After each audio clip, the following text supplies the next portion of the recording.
So it's been announced today that Josh Warrington has now parted ways. I'm assuming amicably because he's come to the end of his contract with Queensbury Promotion and Frank Warren. And no sooner was that announced that he had parted ways with Frank Warren. Actually says here he's parted ways after reaching the end of his contract, so he's now a free agent. Frank Warren said, "We wish Josh every success for the future and we'll always remember the great nights we enjoyed in Leeds." No sooner than that, like literally I think an hour after that news broke, it was announced that Josh Warrington signed a promotional deal with Eddie Hearn Matchroom with Sky Sports to fight in the UK and in the Zone in the US. It was confirmed earlier today. No, we don't need to read that, that's already been there. Then Warrington is quoted as saying, "It's great to be back at Matchroom and now at the Zone. I'm very excited about the future. I've enjoyed my time at BT, but now I'm looking forward to going on to achieve my dreams of fighting in the US and unifying the division." Right, well, my thoughts on this. So, first off, I think it was on Boxing Scene. Now, I didn't do a video about it, but I think it was on Boxing Scene only a couple of days ago that I read a report that there was a breakdown between Shakur Stevens and Josh Warrington, because let's not forget they were purported to have a unification fight. There was serious talk about it happening in May, as far as I believe, May or June, something like that.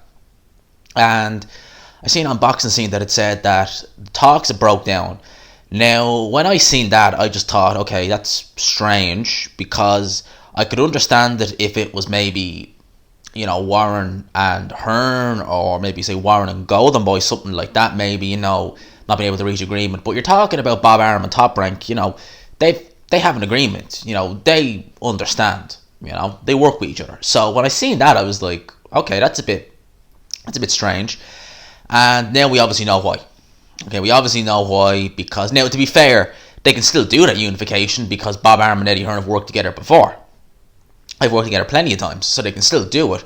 But maybe it'll be a little bit more difficult because with Bob Arum, Top Rank, and Frank Warren, Queensbury, they have that kind of, working relationship.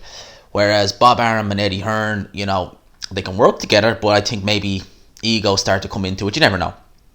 So that's kind of what I noticed there. Now, Josh Warrington signed with Frank Warren in the end of 2016.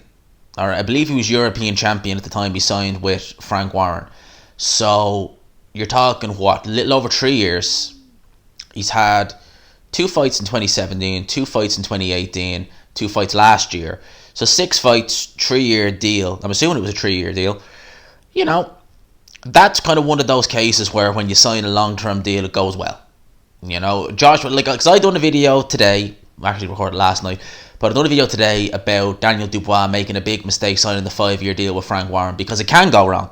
With Josh Warrington, he's very lucky it didn't go wrong. But what if, because I remember that Lee Selby fight was a split decision, what if that decision went Lee Selby's way? Would have been a massive robbery, but what if it went Lee Selby's way?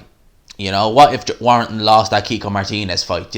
These things need to be taken into consideration. That could have spelled some trouble for that long-term relationship, if and suppose. So, Warrington back with Hearn. I thought they had a good relationship. That's why I was surprised back those few years ago when Warrington went to Queensbury. Because I knew we had a big following up there in Leeds, but I thought he had a good relationship with Eddie Hearn. Eddie Hearn seemed to be, doing good work with Josh Warrington, getting him on top of the bill of his own shows.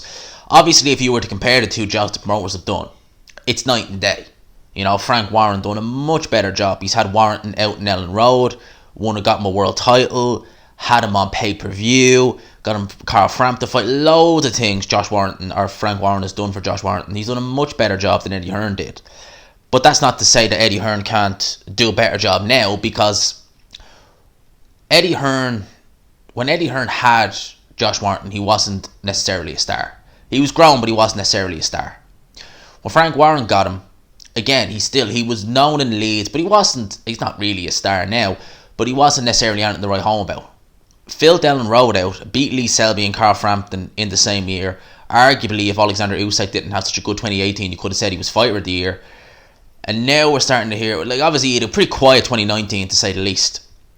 But I think now with Eddie Hearn is definitely going to try and build Josh Warrington. We know that Kid Galahad is now the mandatory.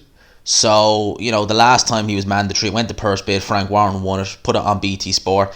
this is going to make this mandatory a hell of a lot easier. There's going to be no issues, no purse bids, anything like that. It's just going to be Eddie Hearn making it in-house. So what is he going to do? Is he going to have Josh Warrington? He shouldn't put that fight on pay-per-view, by the way. I'm hoping he doesn't. But is he going to have Josh Warrington fight, a fight in Leeds, get a nice win out there on Sky, and then do him versus Galahad on pay-per-view? I seriously hope that's not a pay-per-view fight. I don't want to see that fight again. It's a stinker. But that's what Eddie Hearn, I think, is looking to do. Obviously, we can still see the Shakur Stevenson fight. That's not out of the realms of possibility. But I think it was more likely when Warrington was with Frank Warren. Frank Warren's having a nightmare of a week. He's lost a fighter. He's had, when I say week, I said he's having a nightmare of a year with fighters. Lost Billy Joe Saunders. Tyson Fury essentially is a Bob Arum fighter. Carl Frampton essentially a Bob Arum fighter, a top ranked fighter. Josh Warrington gone. I think I already said he lost Billy Joe. That he really is putting that 5-year deal with Daniel Dubois. We know now why he signed it. He really is putting all his eggs in that Daniel Dubois basket. He really is hoping that Daniel Dubois makes good and turns into a big star, because that Queensbury is a sinking ship right now. Seriously, sinking ship. So, those are my thoughts on this. Let me know what you think down below. I hope you enjoyed this video. If you did, please leave a like, subscribe, of course, if you are new. And as always, I will talk to you after.